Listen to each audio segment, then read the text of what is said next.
स्वप्न लोग Bhiwandi TV news सबसे तेज।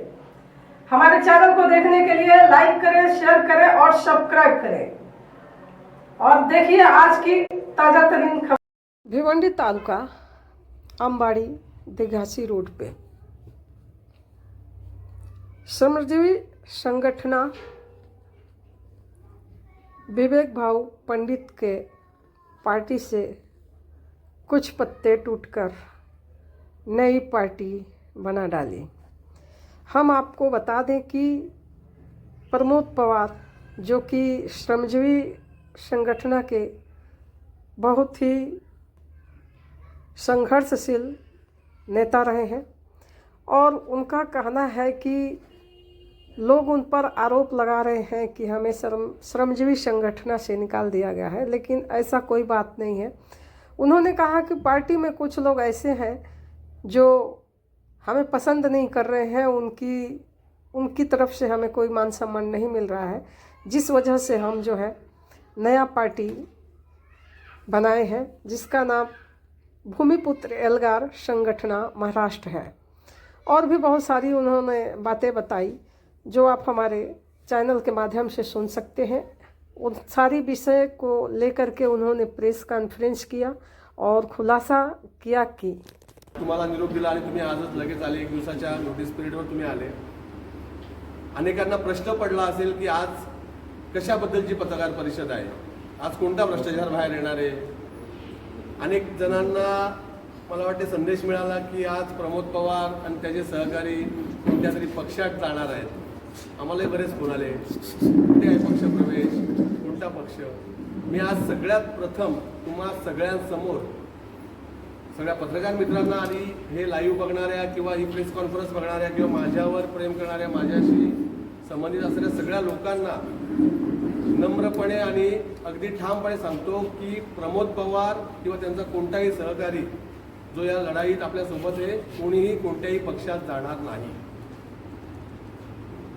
आजची पत्रकार परिषद ही माझ्या आयुष्यातला आणि माझ्या जवळ सोबतचे सहकारी आहेत या सगळ्यांच्या आयुष्यातला एक टर्निंग पॉइंट आहे, एक अत्यंत महत्त्वाचं वळण आज आम्ही घेत आहोत आणि ह्या वळणावर तुम्हा सगळ्यांशी संवाद साधावा, तुमच्या सगळ्यांपर्यंत आमच्या भावना पोहोचाव्या आणि जो निर्णय आम्ही घेतला आहे, घेत आहोत, तो आज सगळ्या लोकांपर्यंत पोहोचावा यासाठी आजची पत्रकार परिषद आहे।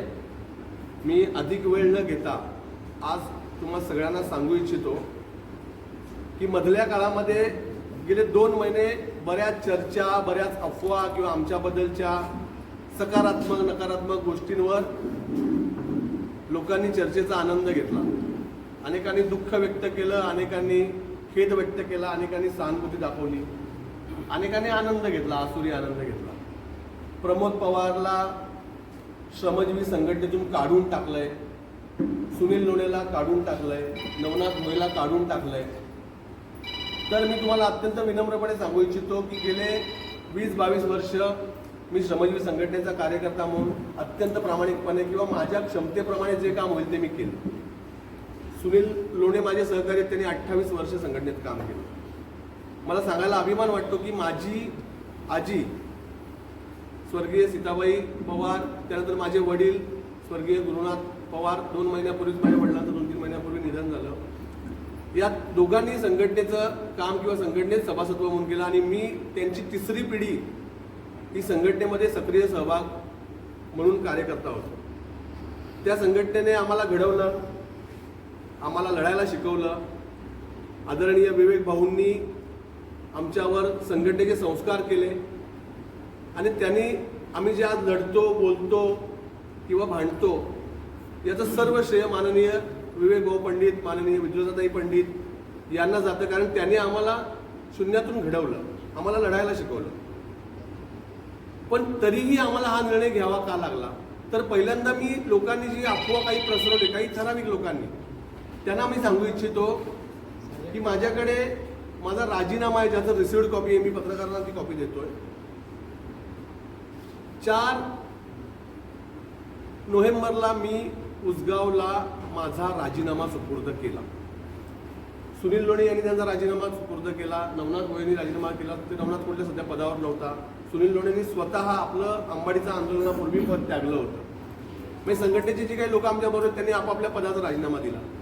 आता ही वेळ का आली आम्हाला ते आम्हाला तुम्हाला स्पष्ट करायचं आहे आणि कोणालाही दोष न देता ते स्पष्ट करायचं आहे की वाडा भिवंडी महामार्गावरचं जे आंदोलन उभारलं आम्ही, त्या आंदोलनावर सातत्यपूर्ण आम्ही सगळे लढत होतो. संघटना लढत होती, मी लढत होतो, माझा मित्र परिवार लढत होता. जे आंदोलन आम्ही पुकारलं ते आंदोलन माननीय भाऊंची परवानगी न घेता मी पुकारलं. त्याचं कारण असं होतं की वारंवार मी वरिष्ठांना, भाऊं व्यतिरिक्त जे वरिष्ठ आहेत त्यांना सांगत होतो की या प्रश्नावर आपण लढा उभारला पाहिजे, आपण रास्ता रोको आंदोलन केलं, आपण काहीतरी बोललो पाहिजे, आपण अधिकाऱ्यांना जाब विचारला पाहिजे, आपण ठेकेदारांवर कारवाई किंवा रस्त्याचं काम तातडीने सुरू करण्यासाठी पाठपुरावा केला पाहिजे. पण जे काही वरिष्ठ असतील कोणी त्यांनी दखल घेतली नाही माझ्या बोलण्याची. कलेक्टर ऑफिसला जी मिटिंग झाली त्या मिटिंगमध्येही मी कलेक्टरांशी या विषयावर संघर्ष केला. तिन्ही आमदार तिथे होते, खासदार होते, माजी खासदार होते आणि अनेक अधिकारी होते. तेव्हाही आमचे काही वरिष्ठ तिथून पळ काढून निघून गेले दुर्दैवाने. ते मला खटकलं की असं का होतंय. मग मी निर्णय घेतला आणि त्याच वेळेस एका वाड्याच्या एका मुलाचा अपघात झाला, 19 वर्षाच्या मुलाचा.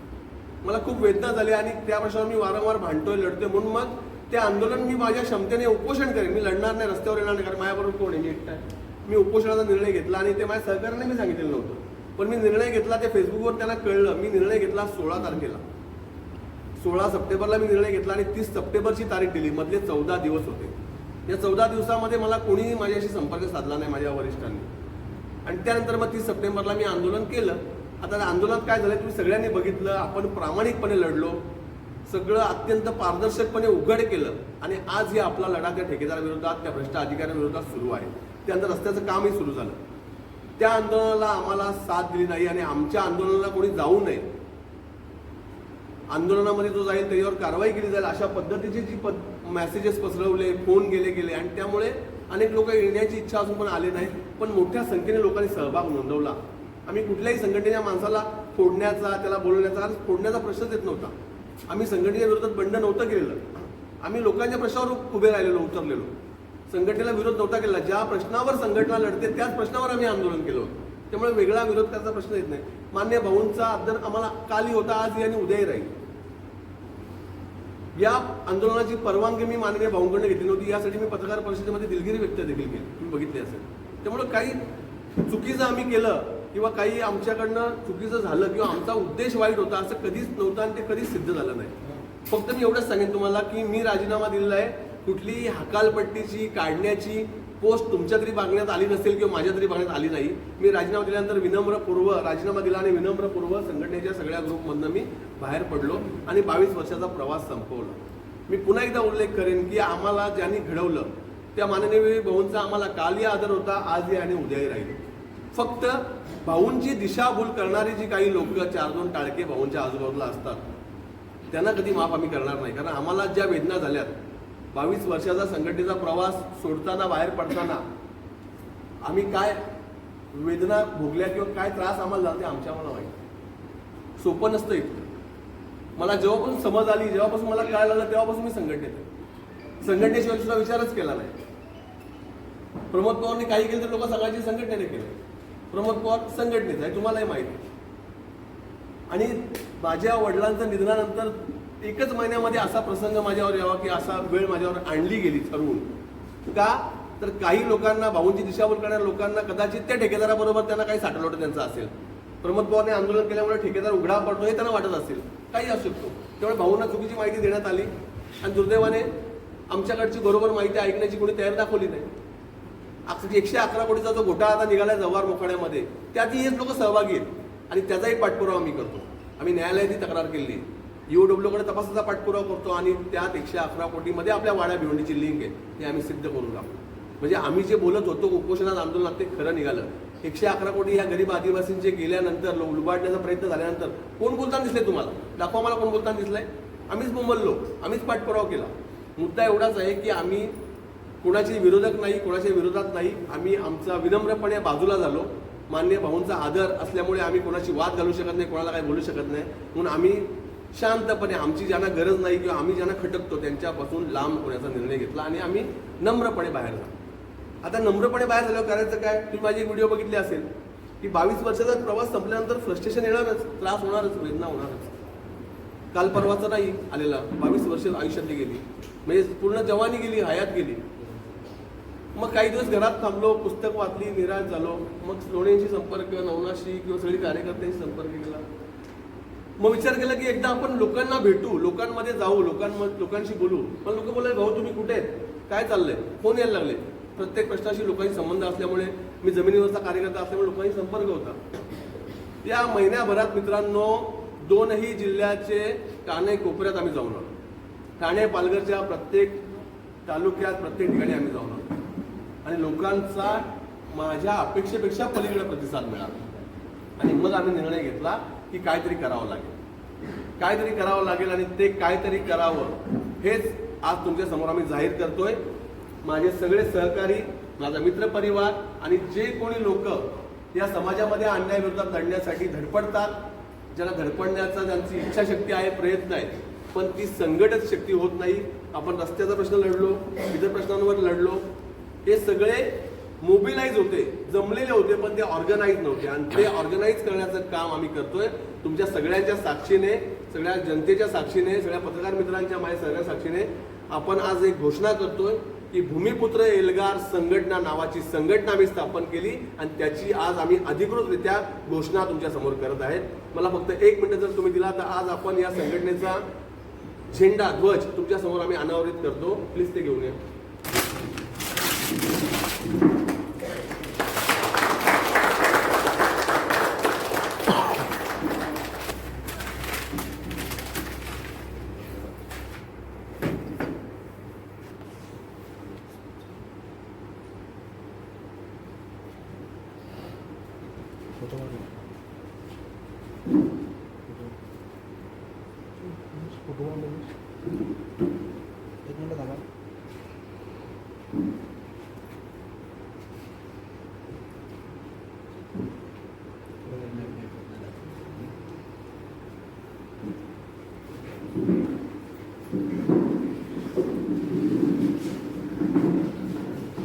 एकूणच आपला जो ग्रामीण जिल्हा आहे, जो आदिवासी बहुल भाग आहे, शेतकरी बहुल भाग आहे, यामध्ये आम्हाला सगळ्यात महत्त्वाचं जे काही आढळलं ते म्हणजे तरुणांचा रोजगार. गेल्या अनेक वर्ष प्रत्येक विषयावर बोललं गेलं, पण तरुणांच्या रोजगारावर कोणी बोललं नाही. तरुणांना पक्षात, जाती, धर्मात विभागलं गेलं, त्यांना वेगवेगळ्या पद्धतीने भडकावलं गेलं. पण त्या तरुणाच्या घरची चूल कशी पेटेल यावर प्रश्नचिन्ह आज पण तसाच आहे. आम्ही जेव्हा जिल्ह्यात फिरलो तेव्हा आम्हाला अनेक तरुण भेटले आणि ते एज्युकेटेड तरुण बेरोजगार होते. मग आम्ही काय केलं, संघटना घोषणा किंवा संघटनेची स्थापना करण्याच्या आधी आम्ही एक सर्व्हे केला.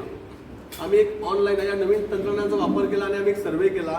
त्या सर्व्हेमध्ये आम्ही तरुणांचे क्लिकवर फॉर्म भरून 16 प्रश्नांचा आम्ही फॉर्म भरून घेतला आणि त्यामध्ये आमच्याकडे शेकडो फॉर्म आले. या फॉर्ममध्ये तुमचं शिक्षण किती, तुमच्याकडे जमीन किती आहे, भांडवल किती आहे, नोकरी करू इच्छिता का, व्यवसाय करू इच्छिता का, आणि त्याच्या बेसिक माहितीचं आम्ही संकलन केलं. आणि त्या माहितीच्या आधारावर आम्ही काही एका ॲनालिसिसवर पोहोचलो. अजूनही तो सर्व्हे सुरू आहे. विशेषतः जव्हार, मोखाडा, वाडा, विक्रमगड या भागातले. वाड्यामध्ये मोठी इंडस्ट्री आहे, जव्हारमध्ये काही कंपन्या आहेत, पालघर, बोईसरला MIDC आहे, इकडे मुरबाडला MIDC आहे, शहापूरला आता MIDC डिक्लेअर झाले. या सगळ्या MIDCs होतात, मोठमोठ्या कंपन्या, मल्टीनॅशनल कंपन्या येतात. पण यात आपल्या स्थानिकांना रोजगार मिळतो का, प्रश्न अनुत्तरित आहे. आमची पहिला भूमिका ठाम आहे या भूमिपुत्र एल्गार संघटनेची की या भागातल्या रोजगारांवर पहिला अधिकार भूमिपुत्रांचा आहे. पहिला रोजगाराचा हक्क इथल्या भूमिपुत्र तरुणांचा आहे. मग ते आदिवासी तरुण असतील, कुणबी तरुण असतील, आगरी तरुण असतील, कोळी तरुण असतील, बौद्ध तरुण असतील, जाती धर्मा पलीकडे जो इथला भूमिपुत्र, इथला रहिवासी आहे, त्या सगळ्या तरुणांचा इथे अधिकार आहे. इथे असणारे वेअर हाऊसेस आहेत, त्यांच्यावर आमचा अधिकार आहे. शासनाने रोजगार हमीची योजना काढली. रोजगार हमी त्या काळामध्ये बरोबर होती, कारण त्या काळामधला साक्षरता दर फक्त 35% होता जेव्हा रोजगार हमी सुरू झाली. पण आताचा साक्षरता दर 2025 मध्ये हा 90%च्या आसपास आहे. त्यामुळे आमची पोरं ग्रॅज्युएट आहेत. आमच्या सर्व्हेमध्ये आम्हाला पुन्हा आढळली, ग्रॅज्युएट झालेला पोरगा रोजगार हमीवर फावडा घेऊन जातो, BCom झालेला पोरगा रोजगार हमीवर मजगिरी बांधायला जातो किंवा खड्डे खोदायला जातो, बांधकाम मजूर म्हणून अंबाडीला स्थलांतरित होतो. हे दुर्दैवी आपल्यासाठी. आणि तो आमचा पहिला उद्देश आहे की रोजगार हमीमध्ये अपग्रेडेशन करायचं, या तरुणांना त्यांच्या टॅलेंटप्रमाणे नोकरी द्यायची, रोजगार द्यायचा सरकारने. त्यासाठी आम्ही लढणार आहोत. आम्ही नोकऱ्या वाटणारे नाहीत, आम्ही वस्तू वाटणारे नाहीत, मोफत काय आम्ही देणार नाही, पण आम्ही या लोकांना लढायला शिकू. त्याचबरोबर कातकरी बांधव जे आहेत त्यांचा सगळ्यात मोठा प्रश्न आजही प्रलंबित आहे. कातकऱ्यांसाठी अनेक घोषणा सरकार करते किंवा काही लोक करतात, पण प्रत्यक्ष आम्ही कातकऱ्यांची जीवनशैली गेले अनेक वर्ष बघतो की या समाजाला कायम दुर्लक्षित ठेवण्यात आलं. म्हणून आम्ही आमच्या संघटनेचा राज्याचा जनरल सेक्रेटरी नवनाथ भोये नावाचा एक कातकरी तरुण आम्ही केलेला आहे आणि त्या तरुणाला आम्ही जबाबदारी दिली. आणि स्वप्नील कुठे?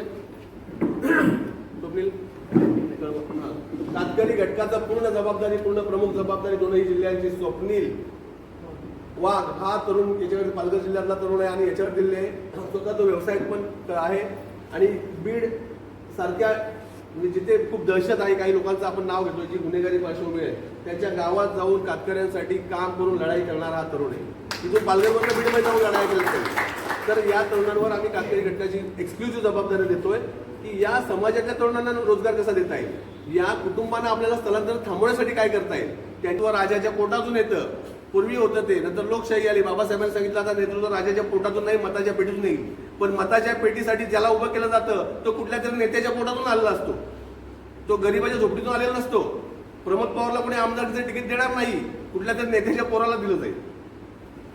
जिल्हा परिषदेचा अध्यक्ष प्रमोद पवारला कोण करणार नाही, कुठल्या तरी नेत्याच्या पोरालाच केलं जाईल. त्यामुळे आपल्या बाबासाहेब आंबेडकरांनी दिलेल्या लोकशाहीनंतर हे बदल झाले, पण प्रत्यक्ष अंमलबजावणीमध्ये पुन्हा तिकीट देण्याचं काम कोणाला केलं तर त्या राजाच्या पोरानंच केलं. त्यामुळे बघा बरेचसे राजे आता आमदार खासदार आहेत. त्यामुळे आम्हाला हे नको, हे राजकारणाच्या घाणीत आम्हाला जायचं नाहीये. आमचं म्हणणं आहे ही लिडरशिप तरुणांची आहे आणि ही लढवई लिडरशिप आहे. आम्हाला लढायचंय. ठाणे पालघर जिल्ह्यातल्या प्रत्येक तालुक्यामध्ये आपली संघटना ताकदीने काम करेल. प्रत्येक प्रश्नावर आम्ही लढाई उभी करू, पण शेवटच्या श्वासापर्यंत माझ्या सर्वसामान्य बांधवांसाठी, कष्टकऱ्यांसाठी, आदिवासींसाठी, भूमिपुत्रांसाठी, शेतकऱ्यांसाठी, कुणबी आगरी कोळी माझे सगळे बांधव आहेत, या सगळ्यांसाठी प्रमोद पवार आणि सगळे सहकारी लढण्याचा निर्धार करून तुमच्या समोर आले. पुत्र एल्गार संघटनेची अधिकृत पूर्णपणे नोंदणी झालेली आहे आपली. ही आपली संघटना असेल. या संघटनेची उद्यापासून पूर्ण प्रवेशाची नोंदणीची प्रक्रिया सुरू होईल. प्रत्येक सभासदाला फक्त 50 रुपये प्रवेश फी, सभासद फी आणि 10 रुपये प्रवेश फी अशी आमची फी असेल. आणि हा प्रत्येक सभासदाला आम्ही अशा प्रकारचा ओळखपत्र देणार आहोत. संघटनेची पूर्ण रचना आहे नियोजित संघटनेची. यामध्ये पूर्ण सगळे आम्ही दोन्ही जिल्ह्यामध्ये काय काम केलंय, कसे पदाधिकारी नेमले, त्याचं पूर्ण स्टडी मटेरियल आहे. आणि एकूणच साध्या सरळ पद्धतीने, सरळ मार्गी, स्वच्छ आणि पारदर्शक नेतृत्व देण्याचं काम आम्ही करणार आहोत. कोणतीही गडबड नाही, लबाडी नाही, छुपा कारभार नाही. जे काय असेल ते समोर असेल आणि सगळ्यांच्या समोर असेल. सगळ्यांना म्हणजे तुम्ही समजू शकता कोणाला विनंती की आम्ही कोणाचे विरोधक नाहीये. आम्ही कोणाला काउंटर करायला, कोणाला विरोध करायला, कोणाला डॅमेज करायला किंवा कोणाला फोडायला संघटना स्थापन केली नाही.